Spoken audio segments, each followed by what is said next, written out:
All right, good morning, peeps. We've got a great little video for you here today. This is going to be another one of those videos on the importance of diamond vetting. You know, a lot of you guys out there, in fact, all of you guys out there and gals are picking diamonds based on images you see online. All right, which of course, you know, when you got nothing else to go on, then you got to pick by what you can make a decision on. So in this video, we cherry-picked a particular diamond for our client. We're looking at two mined oval brilliant cuts, 1.5 carat sizes. What you're looking at on the screen here are the results of three-dimensional scans, which we perform here in the laboratory, which is done on the same exact measuring device that GIA uses, AGS, you know, all of the great major diamond laboratories. So it's great when I can get these, if I was able to get all these files before calling them in, but there's a lot of manufacturers that just don't provide these files for me to share this kind of information. Some do, but most don't. But in any case, when I was looking at these diamonds online before acquiring them, they both had nice images. And we've been cherry picking diamonds for clients now based on optical results ever since 1998. So we've been doing this for a little while, and also working with these kind of technologies for a very long time, helping our clients cherry pick the absolute best. So I saw the images that basically you guys see, you consumers see when you're shopping for a diamond. And then I figured, all right, so one of these diamonds, it was actually this diamond on the left that I called in first. It's a 1.5 carat FVS2. And some things I just want to point out to you. I'm looking at what's called an office light view here in the Diamond Calc software.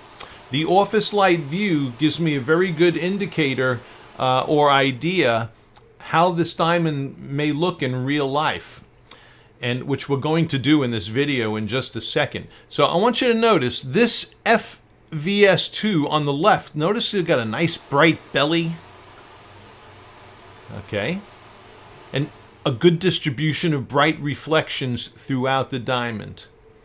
All right, so when I'm looking at digital results, these are the kind of results here that I really want to see when when we're looking for when we're looking at diamonds, especially if you guys, to me, whether you're spending $1,000, $10,000, or $100,000, these are all important things that we like to see, vet, and go over. When we're looking at this diamond here is showing darkness under the table, okay?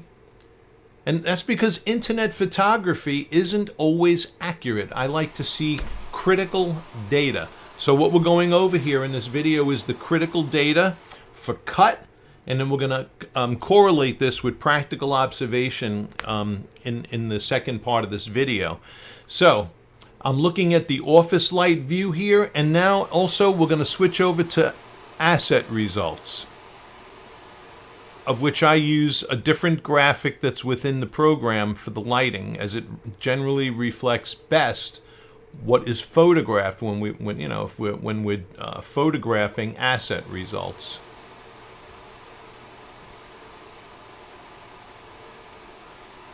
Note the difference in the ASET results. This diamond here, beautiful saturation of reds extending to the edges, spotted with more reds and blues throughout. This one here, you're going to note strong greens. There's some reds that are happening in the belly as well, and on the edge, but we got large portions of green here in the ASET results. So in general, when I see that, if I had this data before calling in the diamonds, I wouldn't have even bothered with the second one. But the company doesn't have the ability to generate these files like a lot of other companies can, and Well, I had to call it in to find out. This is part of the vetting process. All right. So in any case, just a brief summary on ASET without getting too in depth here. In ASET results, you're going to see 4 primary colors. Well, you're going to be observing one of 4 primary colors. Those primary colors being blue. Okay. You see the blues spotted around here. There's a little more blues in this one here. Blues, in brief, when we're looking at a diamond and holding it before our eyes, the normal viewing distance is about 12 to 15 inches from the eyes. That's the normal viewing distance. This isn't normal viewing distance, nor is generally this normal viewing distance. All right. When people are looking at a diamond, when you show off your diamond ring to your friends, or when you're looking at it in general, we're talking about 12 to 15 inches from the eyes. Okay. The diamond is going to be drawing its reflections from one of 3 places in the environment, or from one of 3 places amongst our angular spectrum.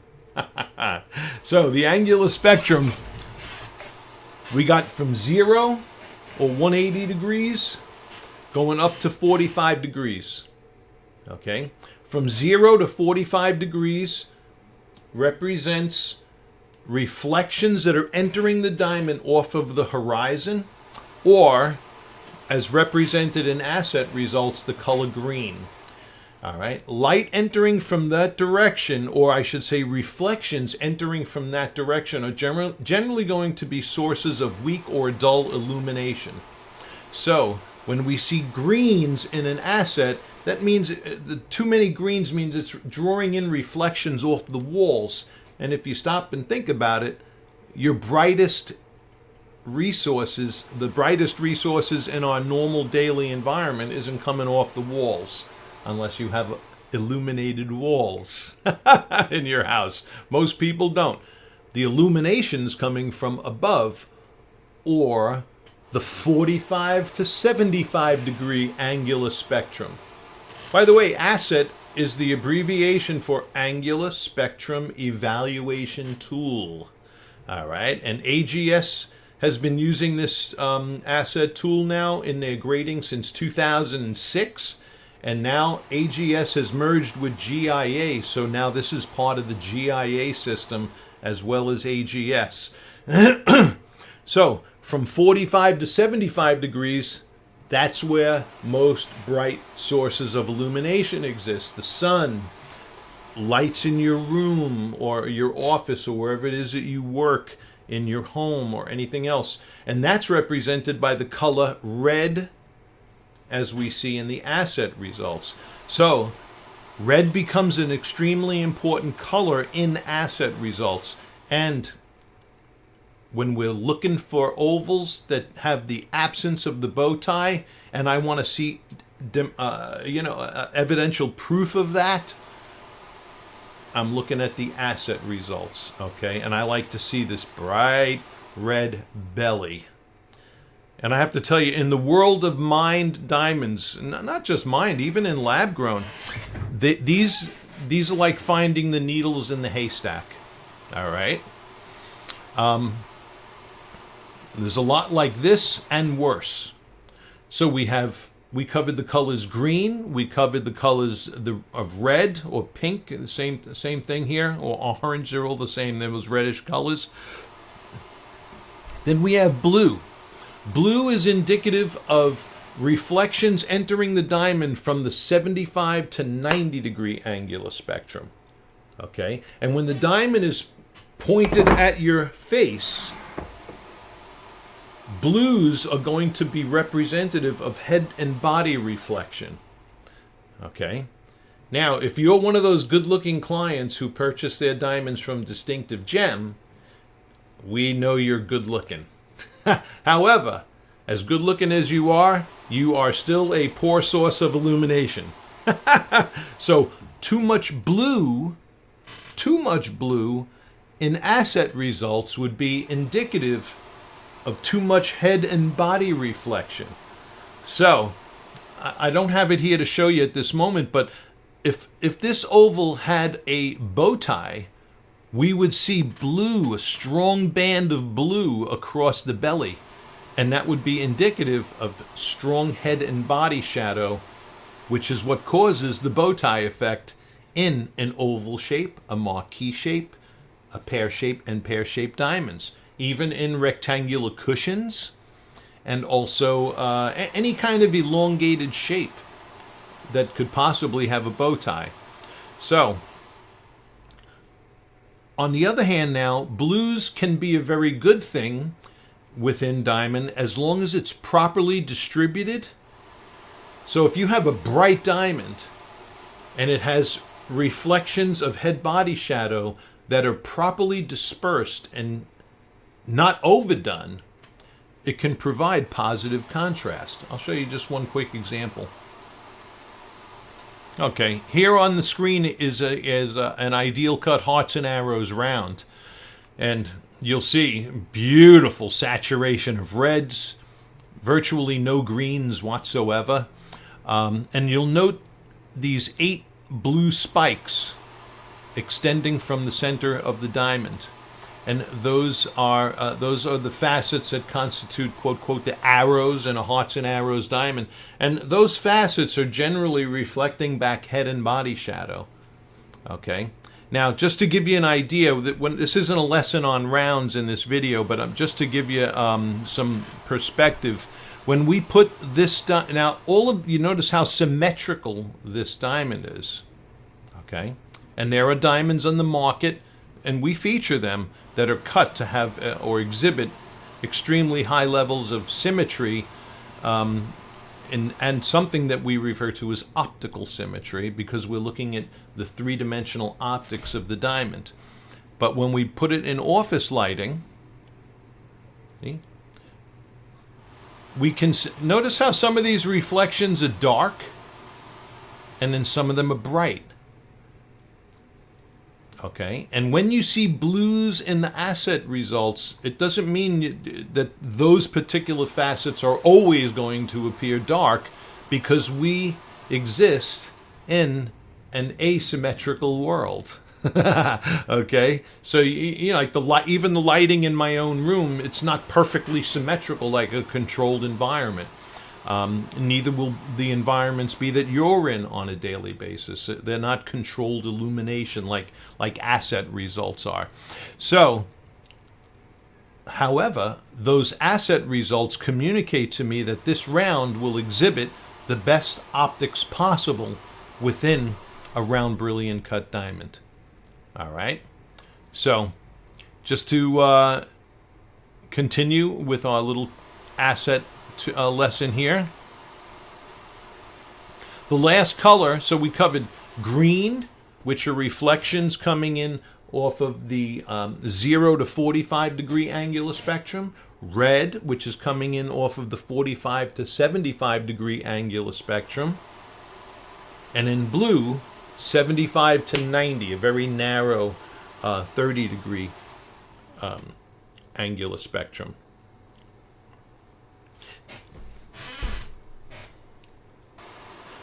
The last color then would be white.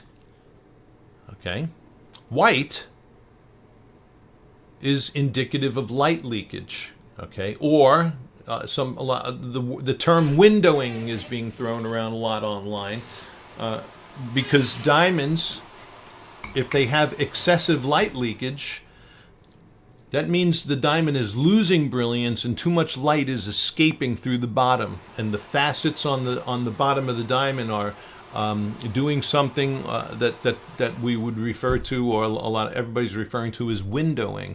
And we want to see those whites brought to a minimum, which in these ovals, they're not like hemorrhaging, but they do have some light leakage, and it's normal. So we want to minimize the whites, maximize the reds, look for a good distribution of blues. If the blues are being replaced by reds, that's okay too, because those are all going to be reflections coming from above and being reflected out. All right. So in any case, those that's your brief asset lesson for today. And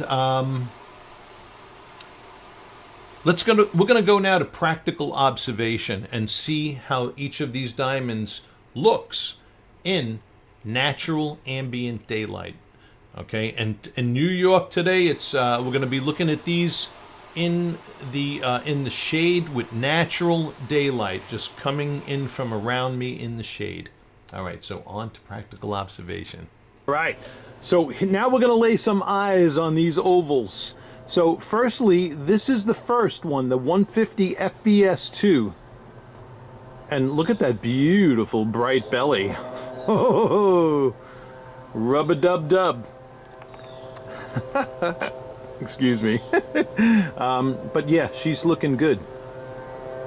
This is the kind of oval brilliant that we hunt down for our clients when we're cherry picking for them. Okay? Beautiful bright belly, beautiful distribution of bright reflections and sparkles throughout the rest of the diamond. Voila. All right. Now, here is the other one. Okay. And look at the increase. Look at, I mean, okay, yeah, it still has some bright reflections across the belly. Still good, but not as much. And a little more muted. Look on the left side, we got some darkness under the table happening. On the right side now. So, I didn't want to record that sneeze. Yeah, so is this a bad oval? No, it's not a bad oval, but when we're cherry picking the best of the best for our clients and things are comparably priced and whatnot, no contest. No contest. All right. So this one here, we're getting more watery crushed ice throughout the entirety of the diamond. It's happening also under the, under the table at the belly where the most crucial part of the diamond is. Our eyes tend to go front center when they're looking at something. For something that's going to be on your hand for the rest of your life and is a forever time in your life. This is why our vetting services are crucial to the buying process, in our opinion. Okay? If you're really looking for the best of the best, we know the best way to do it. All right. I'm going to show you guys, I'm going to see if I can, but that really concludes the entirety of this video because all those bright reflections, I'm going to show my client further this diamond in spotlighting and office lighting as well. But this lighting environment, the ambient daylight lighting environment, is the best and most crucial when we're correlating ASET results with optical, with practical observation. All right.